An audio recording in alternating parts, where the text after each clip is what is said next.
Bezrat Hashem, la Gemara d'aujourd'hui de Chok l'Israël, c'est la Gemara de Menachot, la page Tzadik Tet Amud Bet 99b.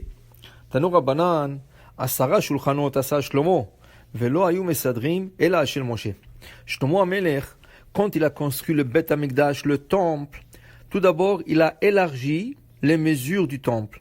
Moshe Rabbeinu a construit le Mishkan, et il y avait des mesures qui étaient petites par rapport au Bet Hamikdash, mais c'est sûr qu'il ne pouvait pas le faire tout seul, Shlomo HaMelech. Alors dans le rêve, Hachem s'est dévoilé en lui et il lui a donné les mesures à élargir dans le Bet Hamikdash.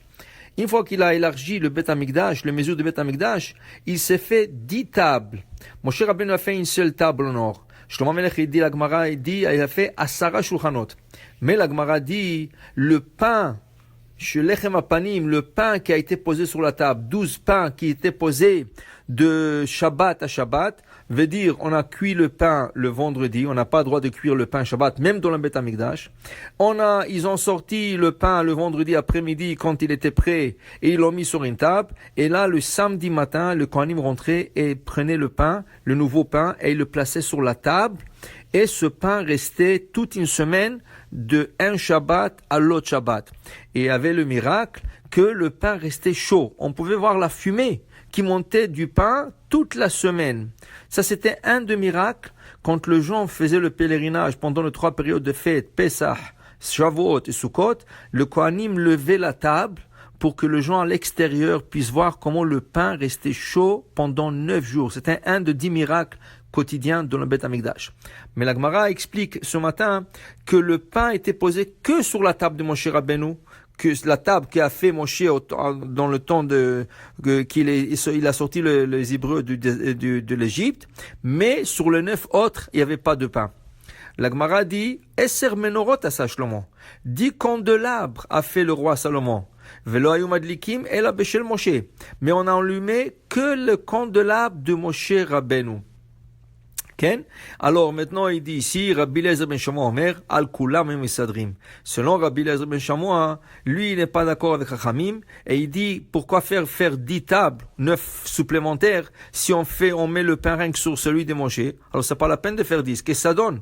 Alors pour lui Rabbi Eliezer ben Shammua, on mettait sur le 10 tables du pain, 12 pains sur chaque table. Et en plus de ça, il dit ici que le 10 candélabres qui a fait le roi Salomon, on a allumé tout le 10 candélabres pendant le Mikdash. Maintenant, c'est intéressant. Pourquoi vraiment faire ça?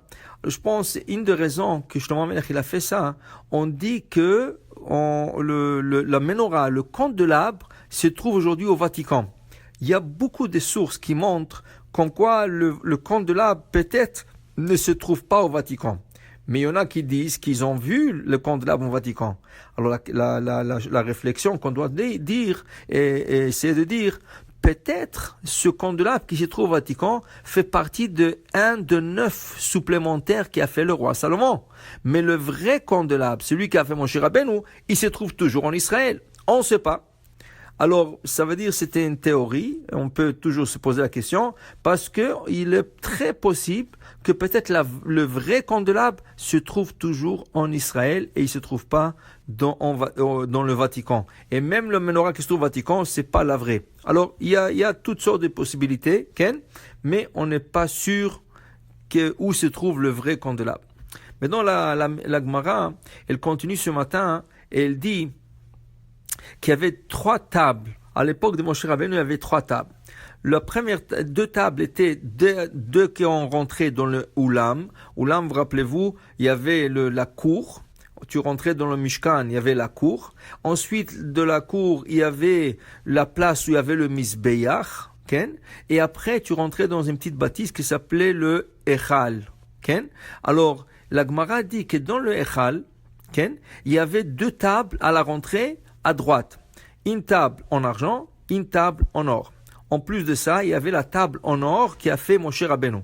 Pourquoi faire ces tables? Alors, le lechem apanim, le pain, quand on voulait le cuire, on le mettait sur la table en argent. Ensuite, on le faisait cuire. Quand il était cuit le pain, on le sortait, on le mettait sur la table en or. Et le Shabbat, on l'enlevait de la table en or et on le mettait sur la table en or qui a fait Moshe Rabbeinu. Pourquoi?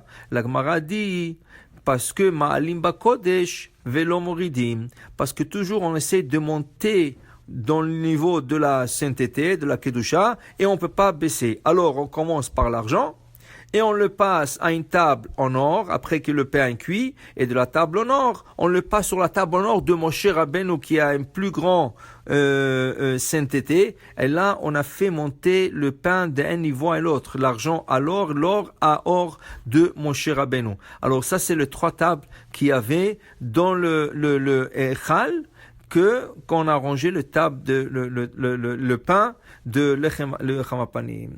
Baruch Adonai La'olam, Amen ve Amen.